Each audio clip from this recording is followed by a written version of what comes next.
बारिश में 7 बहुओं का घर। भाभी, आपने खाने में क्या बनाया है? आलू के पराठे बनाए हैं। लेकिन विपुल, तू आलू के पराठे खाता ही नहीं। इसलिए तो विपुल के लिए मैंने प्याज के पराठे बनाए हैं। ये लो विपुल, नाश्ता करो। अच्छा भाभी, आप तो हमारा बड़ा ख्याल रखती हो। ख्याल तो रखना ही पड़ेगा तुम दोनों का, जब तक तुम दोनों की शादी नहीं हो जाती। जब तक हमारे पास 5 भाभी हैं तो हमें शादी करने की क्या जरूरत? अच्छा, तुम दोनों कितना झूठ बोलते हो। मुझे सब पता है तुम दोनों की गर्लफ्रेंड के बारे में। तुम दोनों माँ जी को बता दोगे या फिर मैं ही बता दूं उन्हें? ये सुनते ही दोनों हैरान हो जाते हैं। अरे ये क्या भाभी, आप तो हमारी पूरी पोल पट्टी ही खोल देंगी। ऐसा बिल्कुल भी मत करना। दरअसल बात यह है कि वो दोनों बहुत अमीर परिवार की लड़कियां हैं। पता नहीं हम जैसे गरीबों के साथ वो खुशी से रह पाएंगी या नहीं। और तो और हमारी मिडिल क्लास फैमिली उनका मुकाबला भी नहीं कर सकती। देखो, तुम दोनों को डरने की जरूरत नहीं है। अगर वो दोनों तुमसे सच्चा प्यार करती हैं तो वह तुम्हारे साथ शादी करके इस घर में आ जाएंगी, और अगर नहीं करती हैं तो वो तुम्हें छोड़ देंगी। सही कहा भाभी आपने। तभी वहां कल्याणी आ जाती है। क्या हुआ? क्या बात चल रही है तुम लोगों में? क्या ही बात चलेगी, हर बार की तरह इस बार भी हम यही बात कर रहे हैं कि हमारे देवर की शादी कब होगी। मैंने पंडित को इन दोनों की कुंडली भेज दी है। वो बहुत जल्द इन दोनों के लिए लड़कियां बता देंगे। ये लो, गई भैंस पानी में। अभी भी मौका है, बता दो। अरे ऐसा भी क्या है जो ये बता नहीं रहे हैं? तुम ही बता दो। दरअसल माँ, हम दोनों किसी से प्यार करते हैं और उनसे शादी करना चाहते हैं। ये सुनकर कल्याणी हैरान हो जाती है। अच्छा, कौन है वो दोनों, मुझे भी बताओ। विनीत और विपुल दोनों अपनी गर्लफ्रेंड की फोटोज अपनी माँ को दिखाते हैं। ये दोनों तो बहुत अमीर लग रही हैं, लेकिन सुंदर हैं। मुझे ये दोनों अच्छी लगी। तो कब मिलवाने के लिए इन्हें लेकर आ रहे हो? बहुत जल्दी माँ, पर अभी हमें जाना होगा। हमें ऑफिस के लिए देरी हो रही है। इतना कहकर विपुल और विनीत दोनों ऑफिस के लिए निकल जाते हैं। चलो, अब इन दोनों की भी शादी हो जाएगी। मेरा घर खुशियों से भर जाएगा। बस मेरे 5 बेटे भी शहर से वापस आ जाएं। कल्याणी के 5 बड़े बेटे शहर में नौकरी करने गए हुए थे। वो यहाँ गांव में अपने 2 छोटे बेटे और अपने 5 बड़े बेटों की पत्नियों के साथ रह रही थी। इधर विपुल और विनीत जब शाम को अपनी गर्लफ्रेंड से मिलते हैं। अरे, और कब तक हम ऐसी बातों में घुमाते फिराते रहोगे तुम दोनों? तुम दोनों को पता है ना, हमारे पिताजी तुमसे शादी कभी नहीं करवाएंगे। तो क्या तुम हमसे शादी नहीं करोगे? मैं तो पहले से ही जानता था कि हम इतने गरीब हैं कि तुम्हारे माता पिता मानेंगे ही नहीं।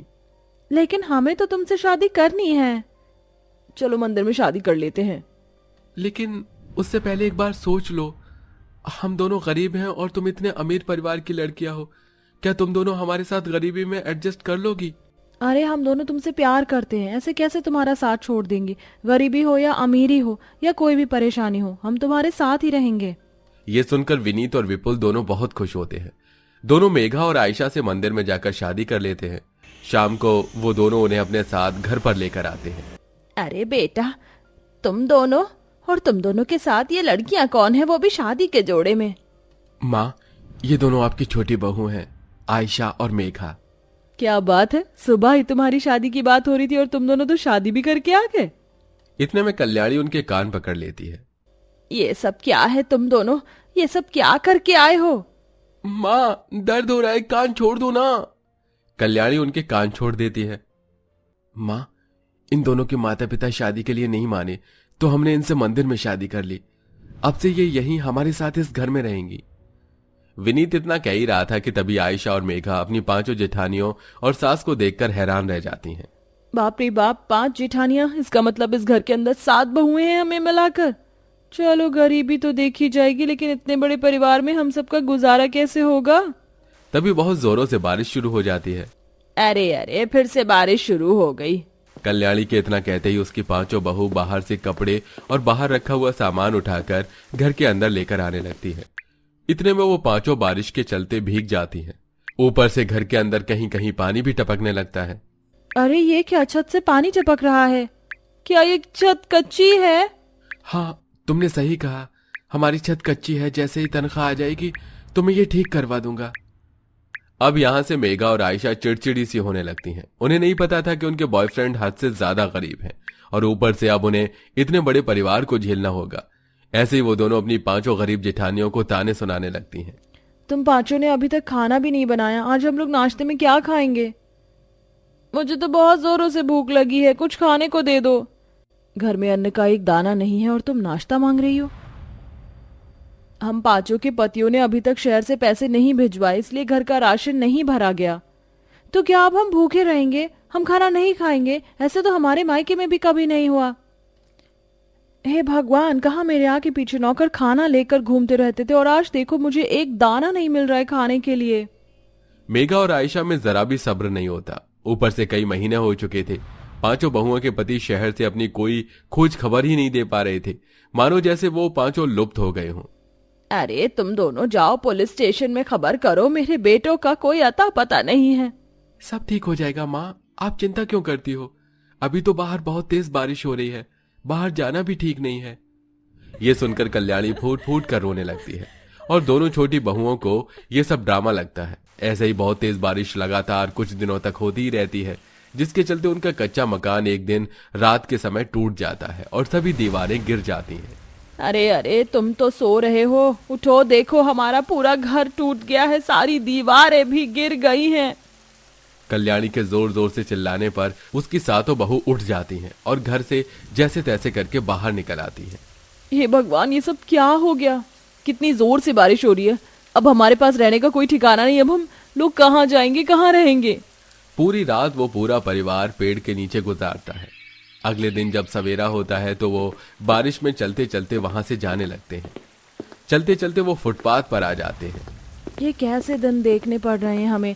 ऐसा तो हमने सपने में भी नहीं सोचा था, और अब मुझसे और नहीं चला जाएगा। मेरे पैर दुख रहे हैं, मैं भी और नहीं चल सकती, मेरे भी पैर दुख रहे हैं। आयशा और मेघा थक कर फुटपाथ पर ही बैठ जाती हैं। हमें हाथ पर हाथ रखकर नहीं बैठना होगा, हमें अपने लिए रहने का जुगाड़ करना होगा। सही कहा तुमने, बारिश बहुत तेज हो रही है और देखो ना, माँ जी की तबीयत भी खराब होने लगी। हमें अपने लिए तंबू या घर बना लेना चाहिए। अक्षरा की बात मानकर पांचों बहू मिलकर गरीबी को देखते हुए अपने लिए पहले तंबू बनाने की कोशिश करती हैं, लेकिन बारिश की वजह से उनका तंबू बन नहीं पाता। देखो जरा इन बेवकूफों को, इनको क्या लगता है कि ये इतनी बारिश में घर बना लेंगे? करने दो मेहनत, हम दोनों यहीं पेड़ के नीचे बैठते हैं। वो दोनों बहुत कामचोर थीं। शादी के बाद भी उन्हें काम करना पसंद नहीं था और इतनी परेशानी में उन्होंने कल्याणी की पांचों बहुओं के साथ मदद करना भी जरूरी नहीं समझा। लेकिन वो पांचों बहुएं हिम्मत नहीं हारती हैं। वो फिर से कोशिश करती हैं, फिर बांस और घास की मदद से बहुत अच्छा घर बनाकर तैयार करती हैं, जिसे देखकर मेघा और आयशा बहुत खुश होती हैं और तुरंत उसके अंदर जाकर पैर फैलाकर आराम करने लगती हैं। ये देखकर कल्याणी को गुस्सा आता है। उठ जाओ, यहाँ से चलो, बाहर निकलो। तुम्हारी हिम्मत कैसे हुई इस घर के अंदर आने की? अरे तुम्हारी जेठानियों ने कितनी मेहनत करके इस घर को बनाया है और तुमने एक बार भी मदद करने का नहीं सोचा। इस घर पर तुम्हारा कोई अधिकार नहीं, चलो निकलो यहाँ से। कल्याणी ऐसा कहते हुए उन्हें घर से बाहर निकालने लगती है, लेकिन उसकी पांचों बहू उसे ऐसा करने से रोकती हैं। कोई बात नहीं माँ जी, हमारी देवरानियां हैं, अभी नादान हैं, अभी इन्हें अपनी अमीरी का घमंड है। वक्त बीतते बीतते इन्हें सब समझ आ जाएगा। इतनी सारी गलतियों करने के बाद भी अपनी जेठानियों के इतने अच्छे बर्ताव को देखकर दोनों को अपनी गलती का एहसास होता है और वो दोनों ही माफी मांगती हैं। हमें माफ कर दो माँ जी, और आप भी हमें माफ कर दो। हमें ऐसा नहीं करना चाहिए था, हमें आपकी मदद करवानी चाहिए थी, हमें अपनी गलती का एहसास है। दोनों को अपनी गलती का एहसास करते हुए देख पांचों बहुएं उन्हें माफ कर देती हैं, जिसके बाद अब कल्याणी की सातों बहू एक साथ एक ही घर में रहने लगती हैं। कुछ दिन बाद कल्याणी के पांचों बेटे उन्हें ढूंढते हुए वहां पहुंच जाते हैं। वो शहर से पैसे कमा कर लाते हैं, जिसके चलते उनकी सारी परेशानी खत्म हो जाती है और वो एक पक्का मकान बनाकर एक साथ पूरा परिवार खुशी खुशी रहने लगते हैं।